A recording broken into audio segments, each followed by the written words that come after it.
Oh, glória a Deus. Eu quero saudar a amada igreja com a paz do Senhor. Amém. Te convidar por gentileza a abrir a sua Bíblia. Evangelho segundo escreveu Lucas. Evangelho segundo escreveu Lucas, capítulo por número 5. Aleluia, Jesus. Evangelho segundo escreveu Lucas, o capítulo é o 5. Vamos ler do verso 1 ao verso 7. E finalizando com o verso 11. Enquanto você se localiza, eu quero externar a Deus esta oportunidade, ser grato ao meu bom Deus por mais uma família que nós temos a honra de conhecer. Quero ser grato a Deus pela vida do meu amigo, pastor Tiago, que foi a ponte para hoje nós estarmos tendo a honra de conhecer o pastor Samuel e estar ministrando nesta igreja que eu sei que é uma igreja séria, que preza pela palavra, e eu tenho a plena certeza que Jesus está neste lugar. Quando você encontrar Lucas 5, você vai dar uma glória do tamanho da sua vitória. Glória a Deus! O texto nos diz assim: E aconteceu que apertando a multidão para ouvir a palavra de Deus, estava Jesus junto ao lago de Genezaré, e viu estar 2 barcos junto à praia do lago, e os pescadores, havendo descido deles, estavam lavando as redes. E entrando num dos barcos, que era o de Simão, pediu-lhe que o afastasse um pouco da terra, e assentando-se, ensinava do barco a multidão. E quando acabou de falar, disse a Simão: Faze-te ao mar alto, e lançai as vossas redes para pescar. E respondendo Simão, disse: Mestre, havendo trabalhado toda a noite, nada apanhamos, mas porque mandas, lançarei a rede. E fazendo assim, colheram uma grande quantidade de peixes, e rompia-se-lhe a rede. E fizeram sinal aos companheiros que estavam no outro barco, para que o fossem ajudar. E foram, e encheram ambos os barcos, de maneira tal que quase iam a pique. Por gentileza, pule para o verso 11. E levando os barcos para a terra, deixaram tudo e o seguiram. Feche os seus olhos por gentileza. Amado e eterno Deus, a Ti somos gratos por estar na Tua casa, na Tua presença. Pai querido Santo, a Ti já louvamos, a Ti já adoramos, ofertamos e vamos continuar Te adorando, vamos continuar, Pai querido Santo, engrandecendo o Teu nome. Mas neste momento eu tenho esta tão grande responsabilidade, que é compartilhar uma mensagem do Teu coração para o coração da Tua noiva. Enquanto eu estiver ministrando esta palavra, o Teu Espírito Santo tem primazia e poder para curar, tem liberdade nesta noite, porque a glória é Tua, a honra é Tua, a casa é Tua, tudo que nós fazemos aqui é para Te adorar e Te engrandecer. O glória a Deus que a igreja dá não é para o pregador, o glória a Deus vai direto para o Teu trono. Nós viemos entregar o nosso culto racional, e eu tenho a plena certeza que hoje é noite de milagre, não por causa do pregador, não por causa do nosso pastor Samuel, do pastor Tiago, mas é noite de milagre porque o Senhor está neste lugar. A Tua palavra nos diz: aonde estiver 2 ou 3 reunidos no meu nome, aí eu estarei presente. E aonde Jesus está tem milagre, aonde Jesus está tem cura, aonde Jesus está tem salvação, aonde Jesus está a manifestação do Teu poder e da Tua glória. Que o Teu nome seja engrandecido, e você sente dizendo amém. Amém. Tome seu assento por gentileza. Meus irmãos, estamos diante de um texto muito conhecido. Eu acredito que você possivelmente já tenha ouvido diversas vezes ministrações. Lá no Rio, rodou muito até uma canção do nosso pastor Samuel Mariano, que também fala sobre esse texto. A minha esposa foi usada por Deus para testificar a mensagem que Deus havia colocado no meu coração, louvando sobre a rede, que nós não devemos parar. E eu quero, junto com você, não vou estourar o meu tempo, no tempo proposto que o pastor nos determinou, nós vamos estar meditando nesse texto. Todas as vezes que eu ministro a primeira vez a palavra, eu sempre explico que Deus, a forma que Deus nos usa, nós vamos lendo o versículo e aplicando. Então, se você quiser e puder permanecer com a Bíblia aberta, se não, não tem problema, só redobre a sua atenção, por gentileza. O evangelho que nós lemos é o evangelho que o doutor Lucas escreveu. Você, assim como eu, sabe que Lucas não foi um dos discípulos de Jesus. Lucas não viu os milagres que Jesus havia feito.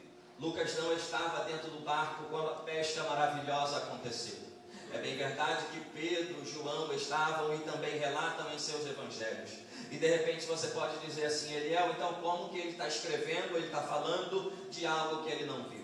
Nós teríamos que voltar para o primeiro capítulo e aí entenderíamos que ele fez uma pesquisa minuciosa. Lucas conheceu a mãe de Jesus, Lucas conheceu o apóstolo Paulo e diversos apóstolos, a saber, apóstolo Pedro e também com o apóstolo João. A gente precisaria de mais tempo para falar sobre isso, mas todos nós sabemos que Lucas foi inspirado pelo Espírito Santo de Deus.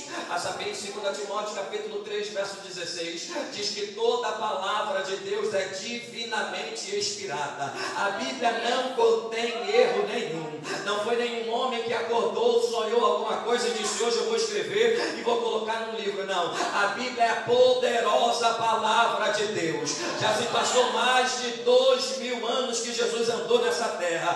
A maior parte das profecias já se cumpriram e ainda existe algumas que estão para se cumprir, mas de uma coisa eu sei. Apocalipse 22, verso 17 e 18 diz que tudo que está escrito neste livro vai se cumprir.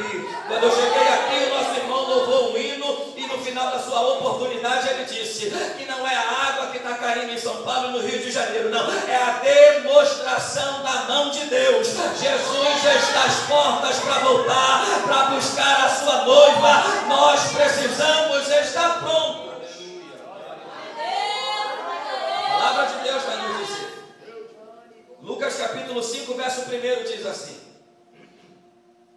e aconteceu que, apertando a multidão para ouvir a palavra de Deus, eu vou pedir para você me ajudar completando, para ouvir a palavra de Deus. Só mais uma vez, para ouvir a palavra de Deus. Eu acho isso muito interessante, porque nós estamos falando sobre a multidão, e a multidão está vindo, pastor Samuel, para o culto, só que eles vêm com um propósito. Qual o propósito, Eliel? Ouvir a palavra de Deus. E aí, pregador, o que é que você quer aplicar aí? Lembra de Ezequiel 37? Deus leva o profeta dentro do vale, essa vez Ezequiel, capítulo 37, do verso 1 ao 11. E o Espírito do Senhor vai retirar ele em espírito, e vai levar ele, vai colocar no meio do osso de ossos secos. Todos nós conhecemos a história. E o próprio Deus faz uma pergunta: Ezequiel, acaso poderão reviver estes ossos? Versículo 3, o profeta vai virar para Deus e vai dizer: Senhor Jeová, tu o sabes. Aí no versículo 4, o próprio Deus vai dizer: Ezequiel, então diz para esses ossos, ossos secos, ouvi a palavra do Senhor. Me ajuda, ossos secos, ouvir a? Ossos secos, ouvir a? Ezequiel está profetizando sobre ossos, e os ossos estão ouvindo a palavra, e a palavra de Deus vai dizer que se transforma em um grande exército. Eliel, eu não entendi aonde você quer chegar. Te aplico agora que você vai entender. Igreja que preza a palavra vive milagre. Igreja que preza a palavra vive o manifestado a glória de Deus. Mas, pregador, nós vivemos nos últimos dias da igreja na face da terra. Os dias são maus. Nós temos vivido e acompanhado o que tem acontecido. É bem verdade, só que a minha Bíblia, a tua Bíblia, vai dizer em João capítulo 17, verso 17: santifica-os na verdade, a tua palavra é a verdade. Um dos salmos de Davi, ele deixa registrado para nós um segredo, qual? Como vencer o pecado. Escondi a tua palavra no meu coração para não pecar contra ti. A igreja pode ter movimento, a igreja pode ter corinho de fogo, a igreja pode ter muita coisa, mas a prioridade sempre será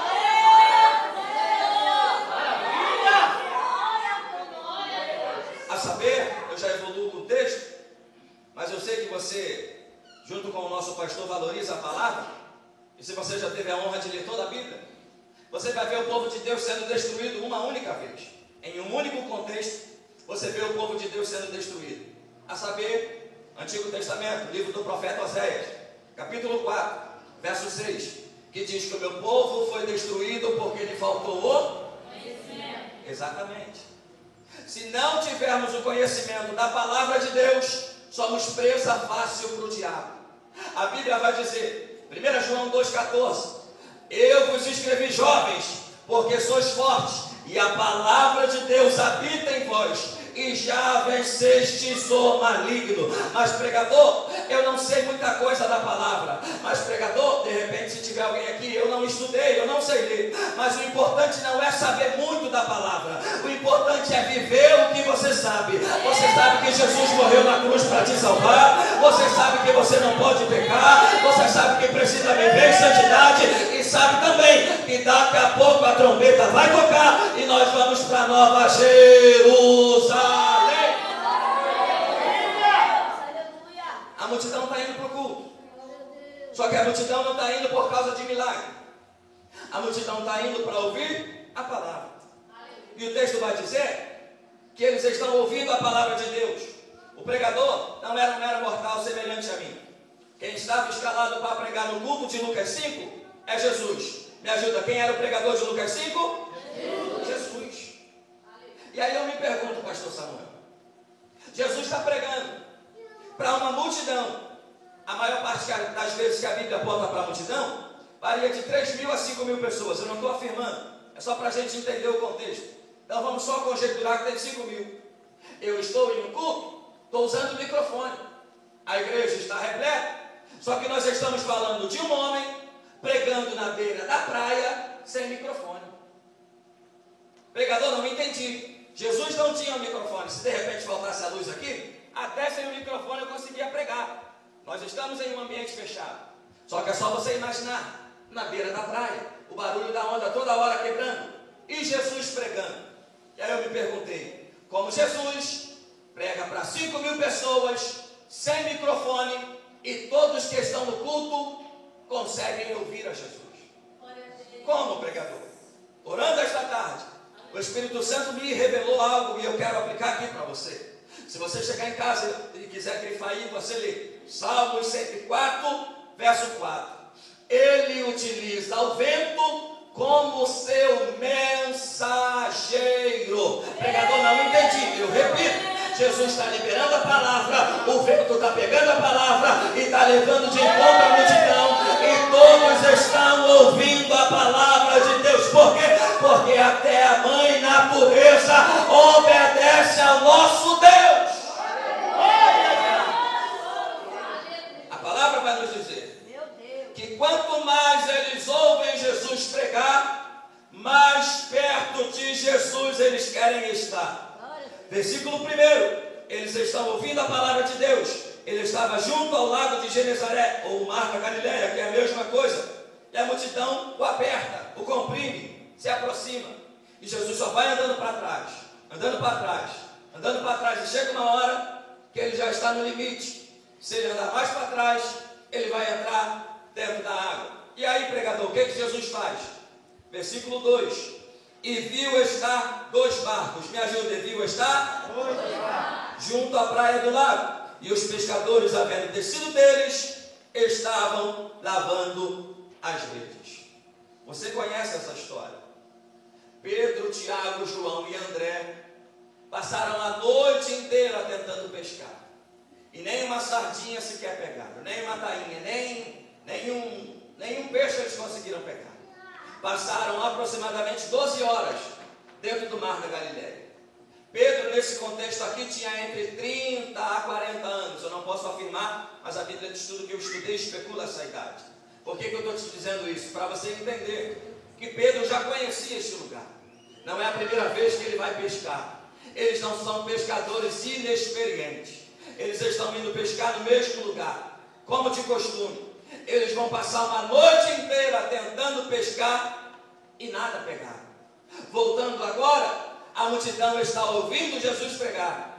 Eles vão pegar sua rede, vão para a água lavar a rede, vão dobrar a rede, e o propósito deles é: eu vou para casa e vou dormir, vou descansar.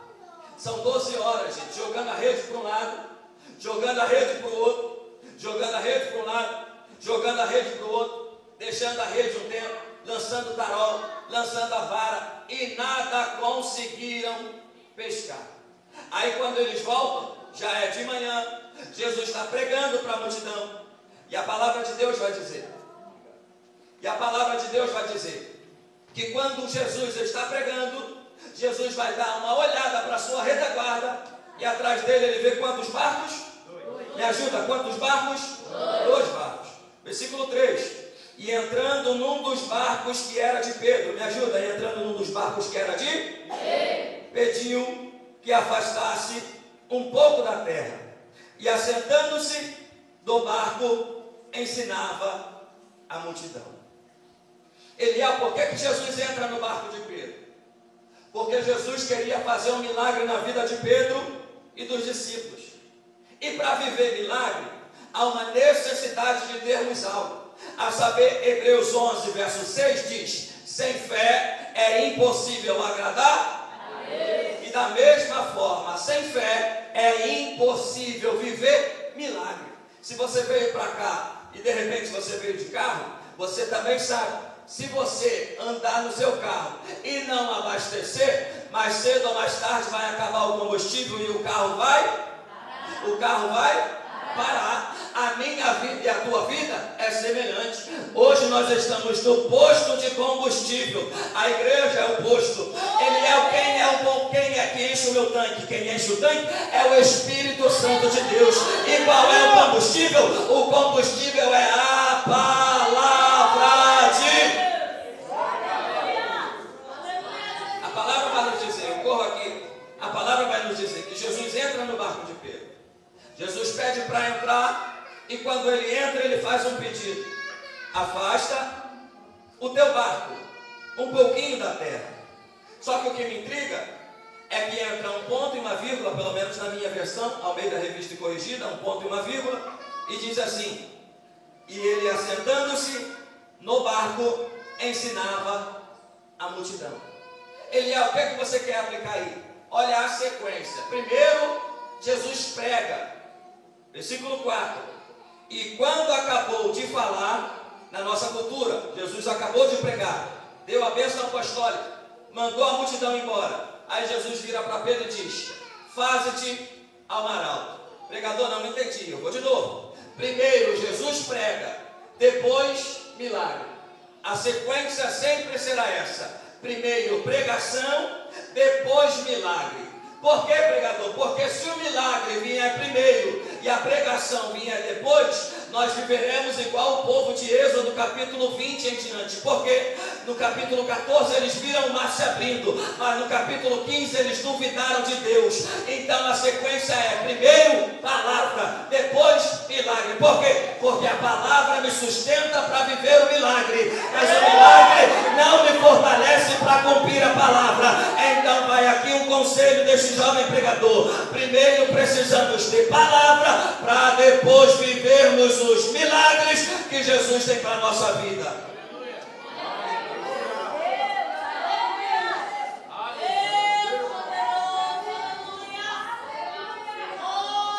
Jesus prega para a multidão, e o texto vai dizer que ele acabou o culto, versículo 4. Acabou o culto.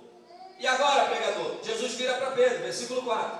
E quando acabou de falar, disse a Simão: faze-te ao mar alto. Me ajuda por gentileza, faze-te ao mar alto. Eu gosto disso, porque o culto aconteceu na beira. Jesus está pregando e a multidão está ouvindo na beira. De repente na beira tem alguém que dá glória a Deus. De repente na beira tem alguém que dá aleluia. Na beira eles estão ouvindo a palavra de Deus, só que o culto acaba.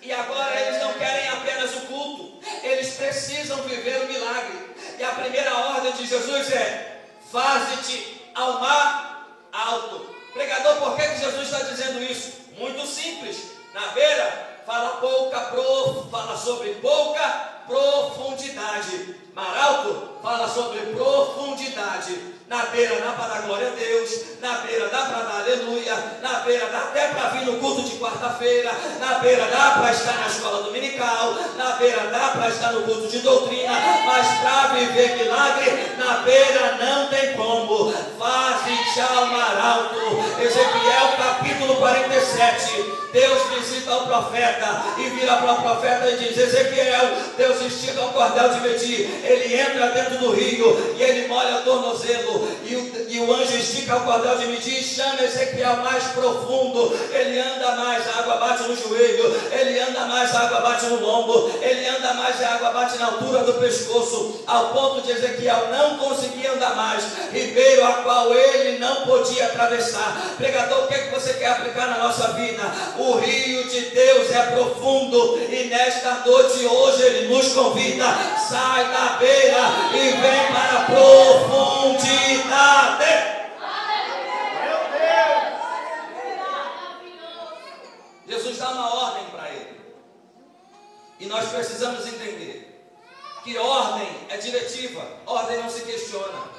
Só que Pedro responde: mestre, versículo 5: havendo trabalhado toda a noite, nada apanhamos, mas porque tu mandas, lançarei a rede. Se você tiver com outra tradução, talvez está escrito: mas sobre a sua palavra lançarei a rede. Pedro vai pegar novamente o seu barco. Pedro vai entrar dentro do barco. Pedro vai pegar o seu remo e vai em direção ao mar alto.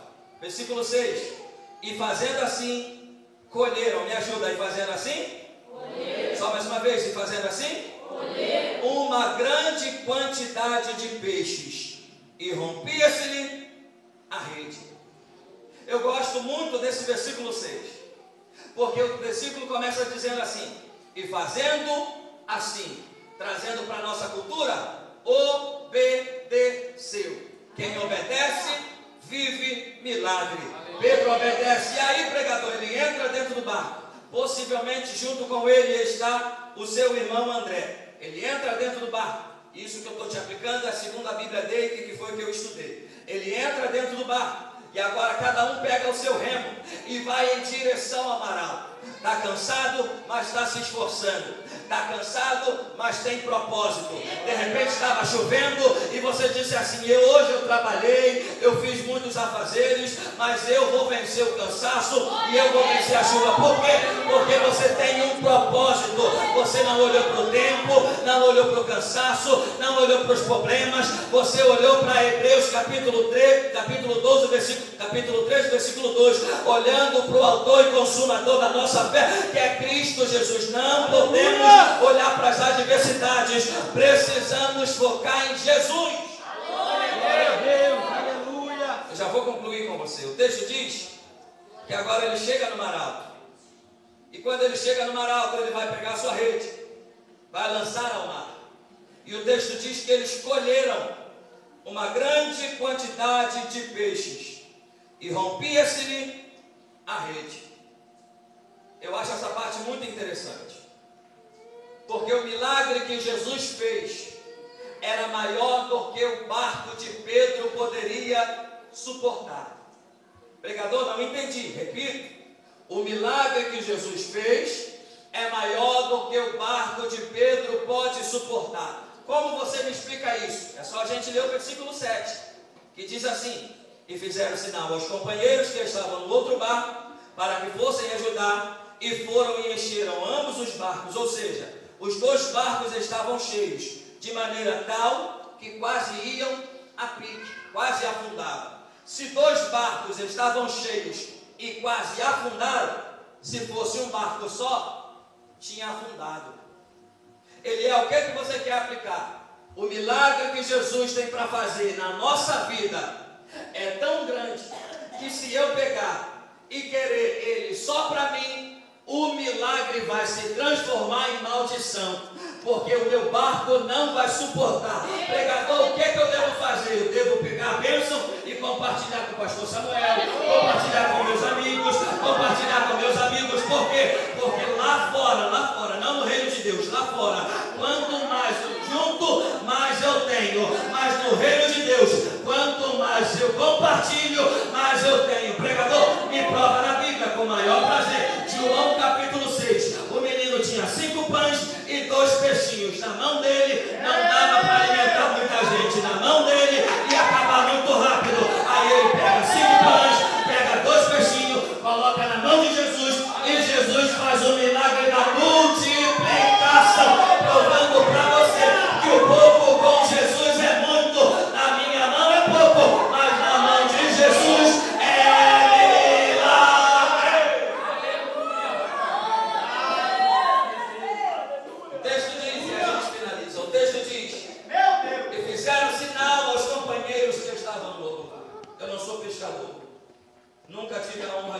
pescar. Não sei qual foi o sinal, mas quero conjecturar com você. Possivelmente, eles estavam no mar alto e fizeram isso aqui, ó.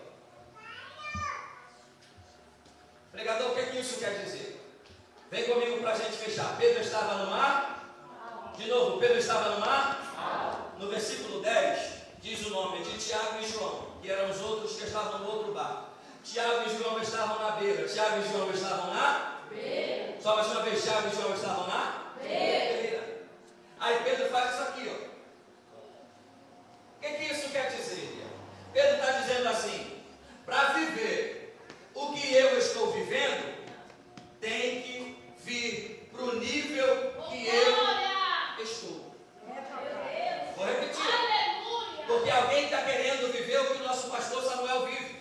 Só que o preço que ele paga, orando de madrugada, subindo o monte, buscando, nós não queremos pagar. Aí, para vivermos milagre, Pedro está dizendo: para viver o que eu estou vivendo, sai do nível que você está e vem para o mesmo nível que eu estou. Mas pregador, eu quero pregar. Se quer pregar, precisa orar. Se quer pregar, precisa jejuar. Se quer pregar, precisa estudar. Se quer pregar, precisa se consagrar. Mas pregador, eu quero louvar. Para louvar, precisa permitir que o Espírito Santo de Deus trabalhe através da sua vida. Não tem como nós querermos ser usados por Deus e não buscarmos da parte dele.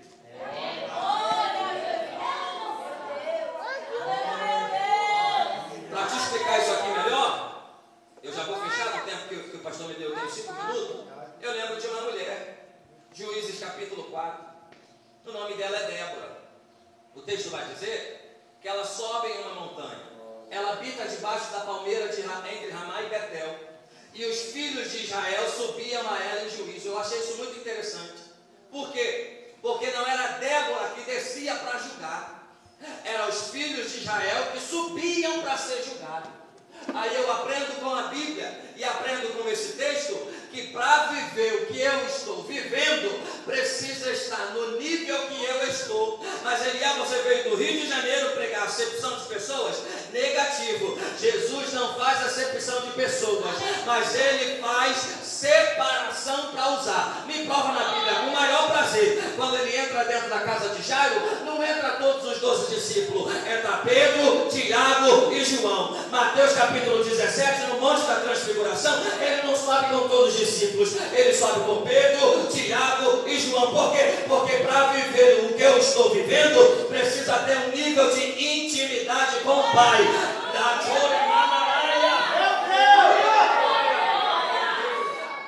Aí eles veem o convite, eles percebem o chamado, eles entram dentro do seu barco, eles vencem o cansaço e chegam aonde Pedro e André já estavam. E o que acontece, pregador?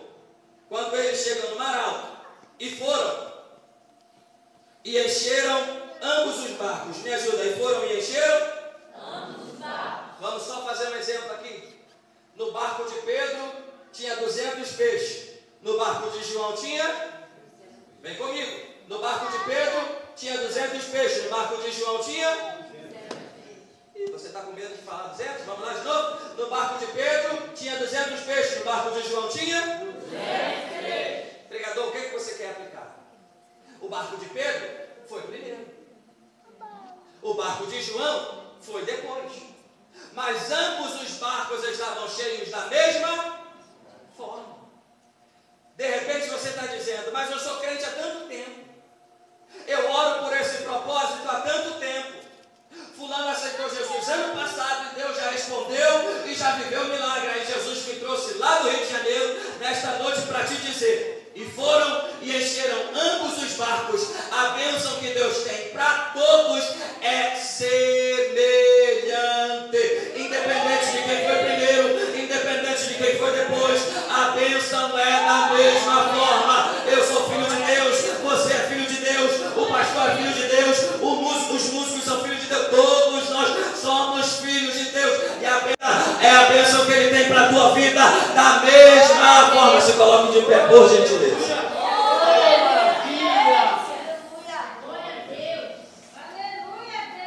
O que eu mais gosto desse texto para a gente finalizar fazendo uma oração, é que Jesus não entra no barco de João. Jesus não entra no barco de Tiago.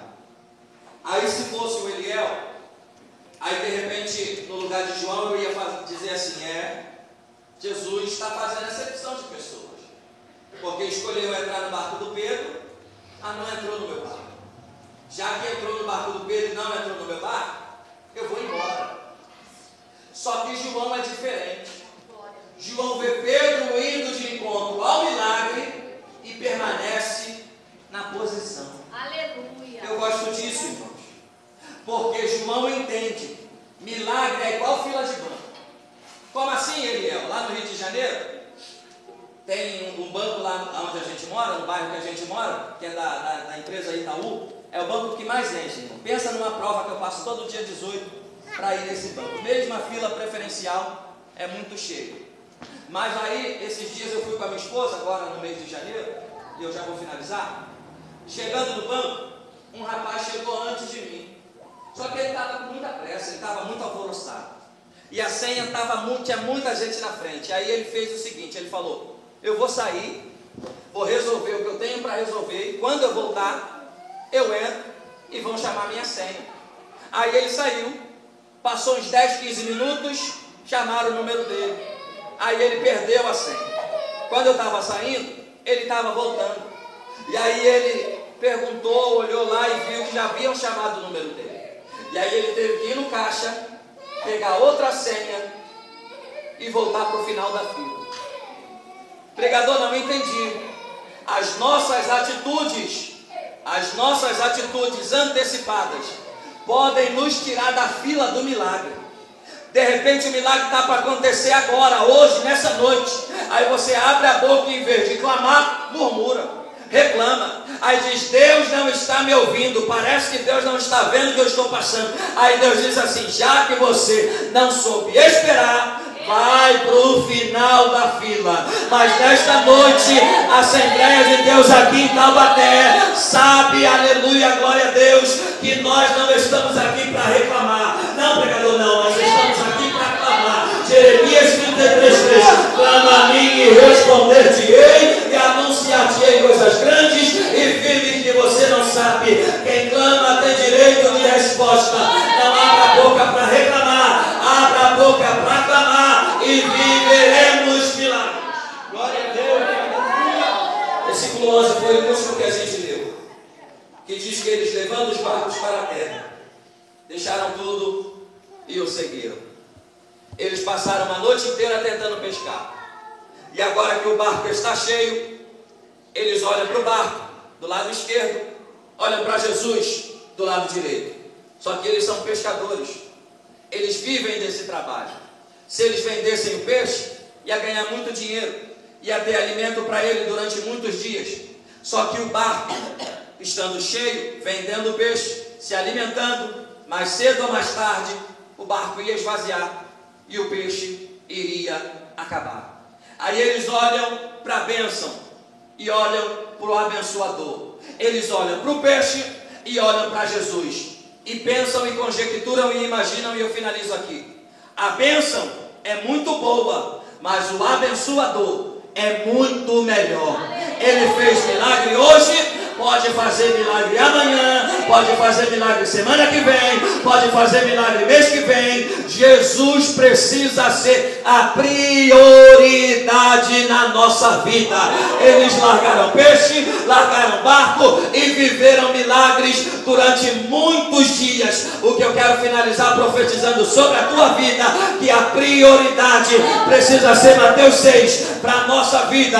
Buscai primeiro o reino dos céus e a sua justiça, e todas as coisas vos serão acrescentadas. Mas pregador, hoje eu preciso de uma cura, eu também, mas o reino é prioridade. Mas pregador, eu preciso de uma porta de emprego, muitas pessoas também precisam, mas o reino é prioridade. Feche os seus olhos, eu quero orar com você. Amado e eterno bom Deus, a tua noiva está de pé.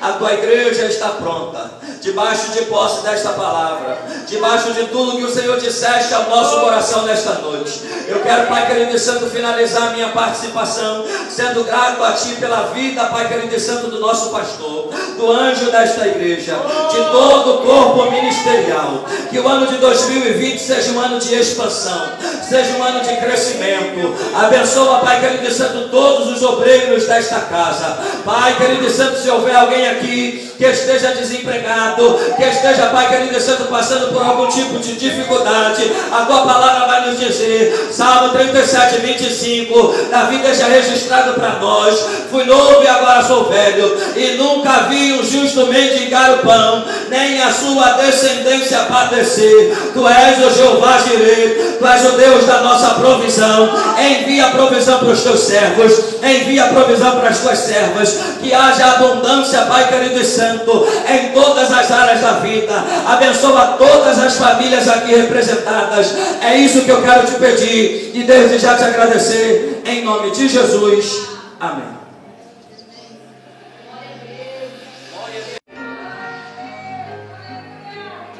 Aleluia.